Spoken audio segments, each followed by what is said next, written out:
Okay, dahil magra-right tayo dito, magra-right turn tayo dito sa open canal. Pupunta na ako dito sa right side, no? So TLSL, think look, signal look. Kaya pag nandito na tayo sa right side, maintain lamang natin yung safe driving natin dito sa lane na ito. Ayan. So sisignal ako ng right. Although nasa right na ako, no, alam na nung mga may idea na yung mga sasakyan na nasa likod na magra-right turn ako dahil dito ako sa shoulder. Ayan, pero magsisignal pa rin ako, no, just to make sure. Okay, so open canal po ito. Medyo masikip pa rin tong open canal hanggang sa ngayon. Hindi pa po nila nalalaparan yung kalsada. Pero may portion doon, paglampas mo lang a few meters from this right side, from this road, luluwag na po yung daloy ng trapiko dahil maluwag na yung kalsada. So sana makumpleto na nila to, no, para tuloy-tuloy na lumuwag yung daloy ng trapiko dito. Kasi dito lang sa part na to talaga nagbabara. Ayan, kung mapapansin mo, nagta-traffic na.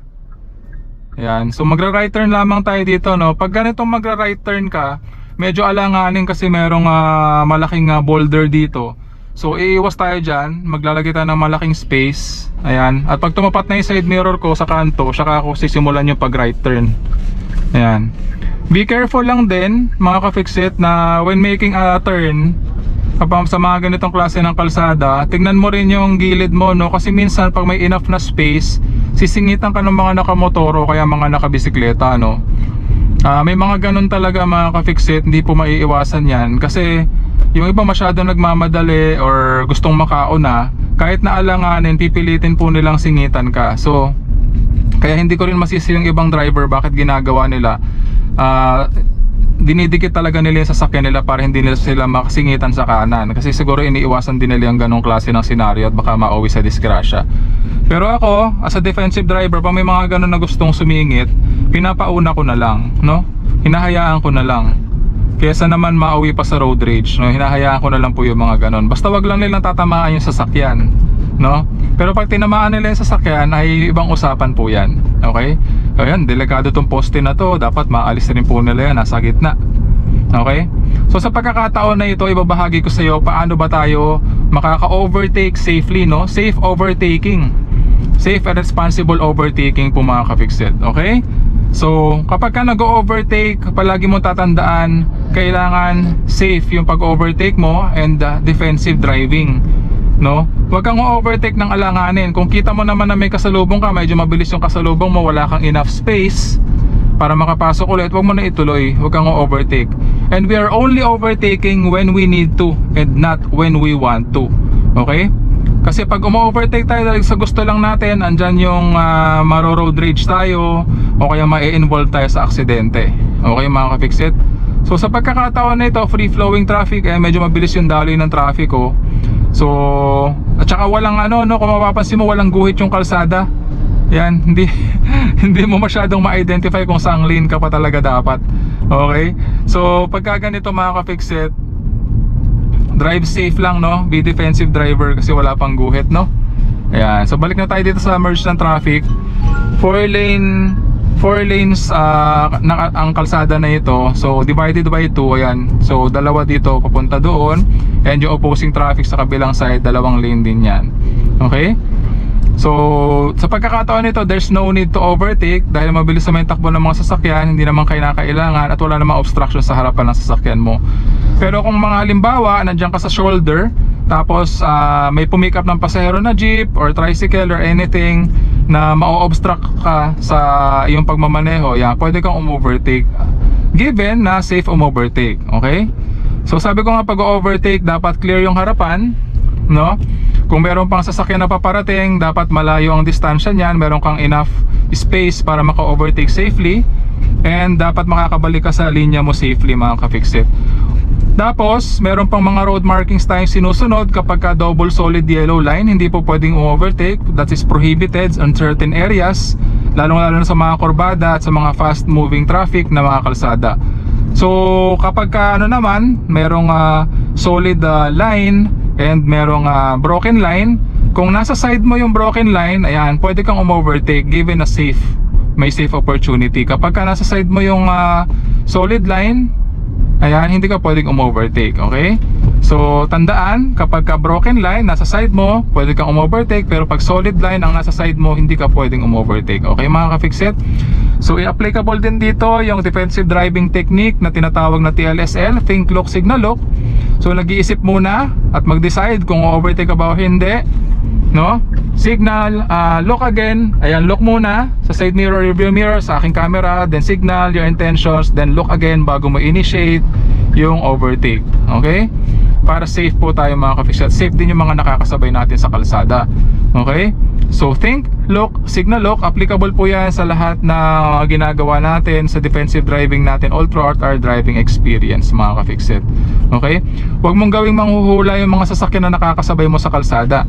Dapat always signal your intentions at dapat madali kang basahin kung saan ka pa talaga pupunta. Okay? May mga pagkakataon na dapat hindi nila alam yung intentions natin, pero pagdating sa driving dapat pinapaalam natin yan para clear yung intentions natin at hindi po yan mag-cause ng aksidente. Okay mga ka-fixit? So we are going to Daanghari, so mag-over flyover tayo. Signal ako, think, look, signal, look. Ayan, at lilipat ako dito sa linya na ito. Okay? Kung mapapasin mo nga pala, no, pag lumilipat ako ng linya, hindi ko masyadong pinapaling yung aking manubela, no? Konting paling lamang, about an inch is enough para makapag-change lane tayo. Hindi mo kailangan biglain ng ganun yung manubela mo, no? Konting paling lang, okay na yun. So, i-maintain na lang natin yung ating driving dito sa ano na to, dito sa lane na ito, dahil tayo po ay magpa-flyover. Okay mga ka-fixit? So, sana matapos na itong kalsada na to, no? Ang laking ginhawa po niyan at ang laking kaluwagan sa mga motorista kapag natapos na po ito mga kino-construct na kalsada na ito, no? So, tiis-tiis lamang po tayo sa pagkakataon nito. Pag nakompleto na yan, maluwag na to at madali na po tayong makakapagmaneho dito. Mas mabilis po yung flow ng traffic. Okay? Ayan, medyo nagta-traffic na sa pagkakataon nito dahil busy itong flyover na ito sa mga ganitong oras. So today is August 29 around 9:30 AM. Ayan, kaya medyo ma-traffic. Ayan, sinasabi ko sa inyo flyover. Ayan, recently completed actually, pero hindi pa nga actually tapos na, mayroon pa silang mga konting tweaks then and there dito sa flyover na ito, no? Ayan, so maintain lang natin yung driving natin dito. Ayan, kaya nagbabara doon at nagta-traffic dito kasi po pagdating doon sa pagbaba, medyo imbudo na yun, no? Sisikip na yung daloy ng traffic ko. At meron din po kasi mga nagma-merge sa traffic galing dito sa Malagasang. So sa mga nakakakilala sa akin at subscriber ko and follower ko dito sa lugar na ito, shoutout po sa inyong lahat. Ayan. So magmamaneho lamang tayo dito. Hindi naman tayo nagmamadali. Hindi natin kailangang palipat-lipat ng linya, no? Sabi ko nga kanina, kung hindi naman kailangan overtake, huwag kang overtake, no? Yan. We will overtake and change lane only when we need to and not when we want to.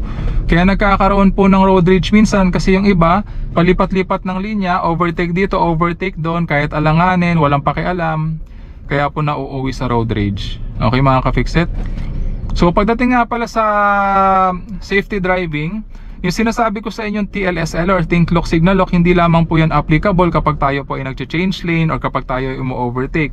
Applicable din po yan kapag tayo ay pumaparking, kapag tayo ay nagme-merge sa traffic, kapag tayo ay pumapasok sa highway, ayan, pag tayo ay lumalabas sa pagkakaparking. And actually, sa lahat ng mga ginagawa natin sa pagmamaneho natin, mapa-manual man yan or automatic or kahit na ano pa mang sasakyan, applicable nga rin po yan kahit sa mga motor, sa mga e-bike, yung defensive driving technique na yan. At pinopromote po yan at tinuturo po yan ng LTO. So think, look, signal, look.